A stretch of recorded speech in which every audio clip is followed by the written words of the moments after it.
devils, unicorns. This place has it all. Beautiful. What? That beautiful place was all a dream? Ah, fuck, why can't fantasy be reality?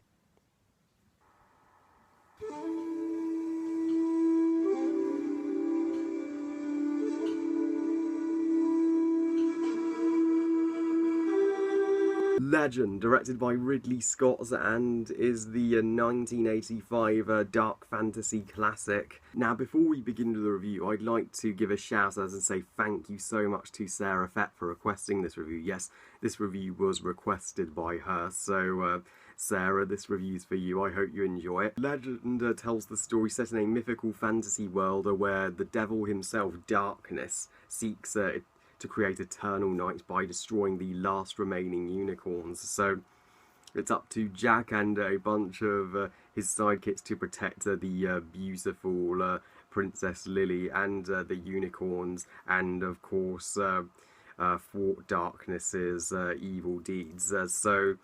Legend, of course, is another of the 80s dark fantasy family movies, which I did review one of them last week, The Last Unicorn, which a movie I absolutely love and treasure, and always will. And this movie, of course, because it has unicorns and is a dark fantasy from the 80s, is very similar to The Last Unicorn indeed. But that's not necessarily a bad thing. I can't believe this movie only has a 48% on Rotten Tomatoes. Critics, I'm sorry, but I think you're crazy. Legend, for me, is such a underrated classic, beautiful fantasy movie. May not be perfect, but it sure is great. It's directed by Ridley Scott, who's a mixed bag of a director. He directed the absolute sci-fi a sensational masterpiece that was Alien in 1979, and he even directed Prometheus, which was meh, and Exodus Gods and Kings, which was also meh.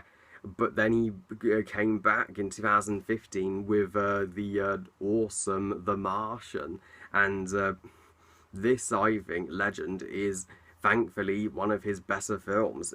He, say what you will about his story and characters. I mean, people have very often criticised Ridley Scott as being one of those directors that can do visuals. His movies look great, but have always criticised his characterisation and his movies for having no plots. I mean, while I will get to the minor flaw that I do have with this movie later on in the review, but you can't deny Ridley Scott beautifully, outstandingly made this movie and brought it to life. It looks magnificent. Visually, Legend is a masterpiece. There is so much to marvel at: the detail, at all the prosthetics and the makeup and the costumes and the creatures. This fantasy world is one of the best brought to life fantasy worlds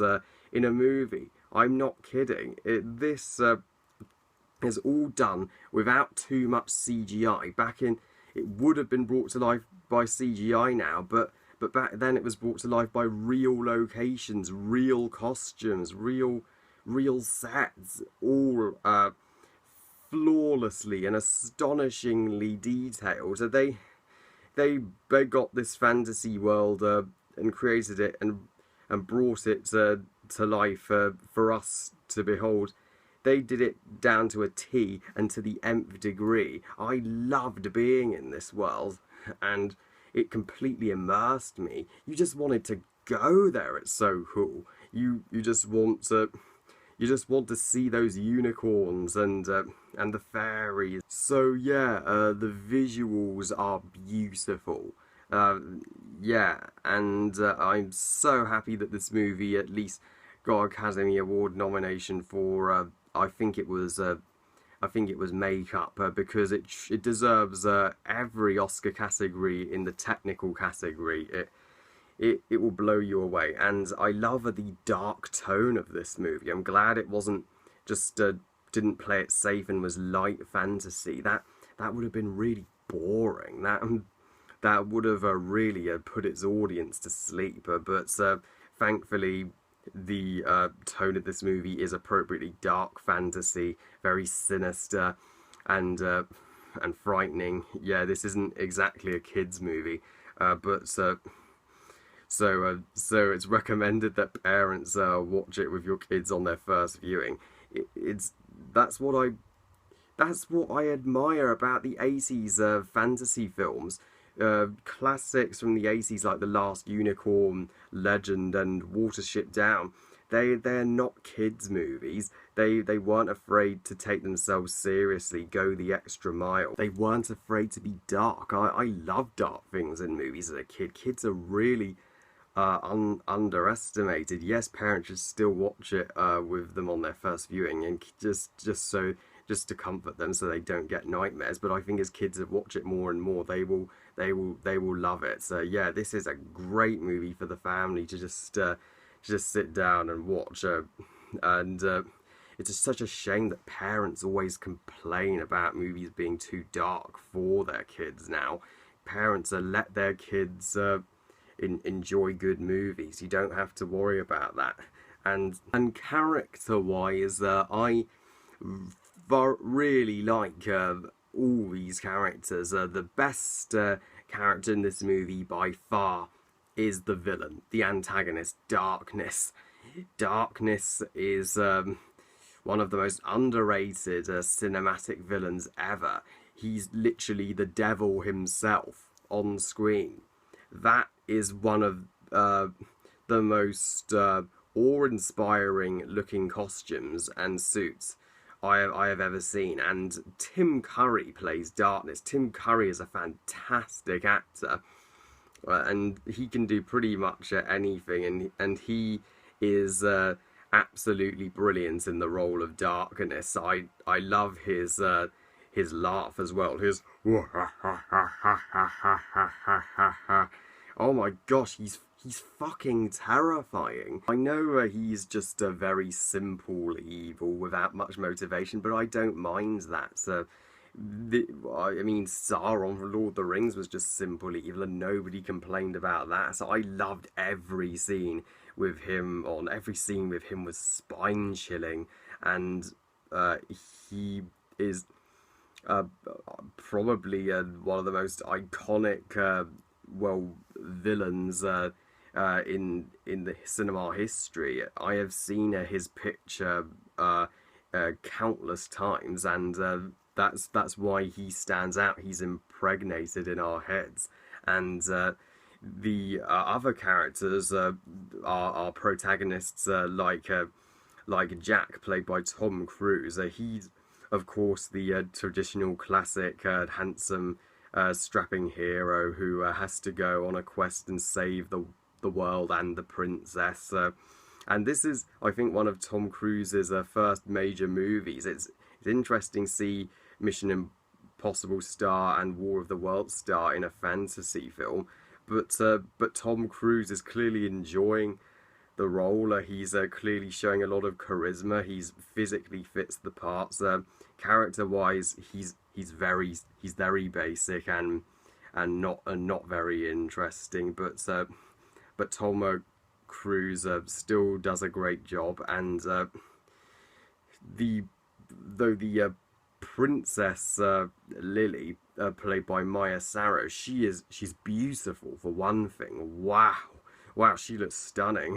While she is just used in the story as the damsel in distress and the princess that needs saving, I'd rather she was the action here instead of Jack. But I loved her being around her. I love how kind-hearted she is and respectful of this world and the unicorns. That's why she would have been a much better action hero, as she clearly cares for this world and would do anything to protect it. And the unicorns are great. The unicorns they're a thing of beauty.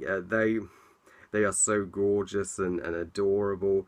I I I loved being around them, and they just glued a horn onto a horse. That's how simple it is to make a unicorn. You don't need to CGI them. Yeah, and it's so dark and brutal when a unicorn gets shot with an arrow as she's reaching out to touch it by one of Darkness's henchmen. That boy, that had balls to kill off a unicorn right in front of the audience. You really care. The other creatures in this fantasy world, as well as the unicorns, look amazing.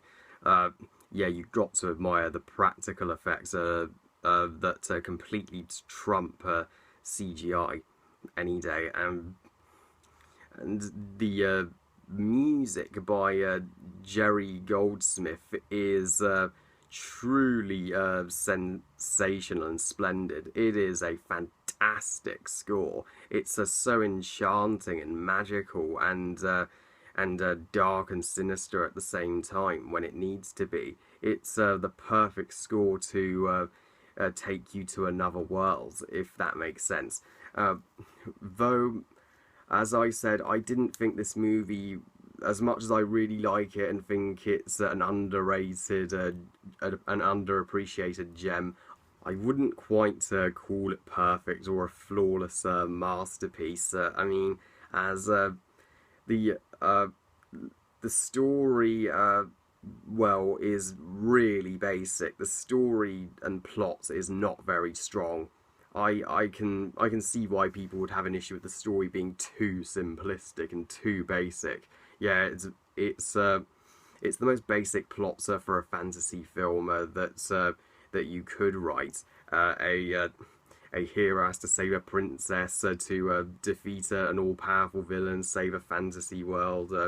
Yeah, that is a classic plot. It's not a bad story. It's just if there was slightly more different elements to it, like her being the hero instead of him, I think that would have been more interesting. But the plot not being so strong is probably the only criticism I'd have with it, as this movie has plenty to offer and enjoy, from its amazing visuals, its great villain, its amazing, awesome score, its spectacular artistry and prosthetics, and its fun characters.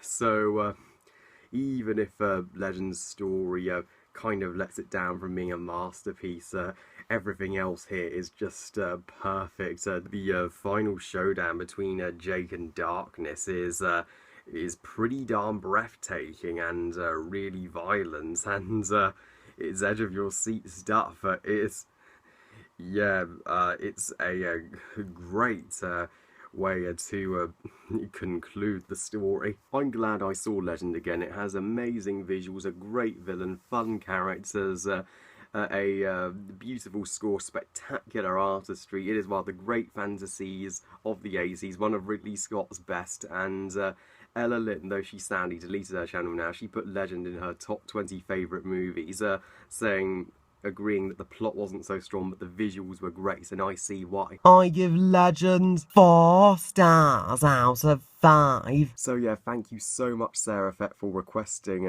this review, and if you guys have any movies and any requests you want me to review, please let me know. Well, I love you guys. Thank you all for watching. I hope you guys enjoyed this review. And what do you think of Legend? Please comment and let me know.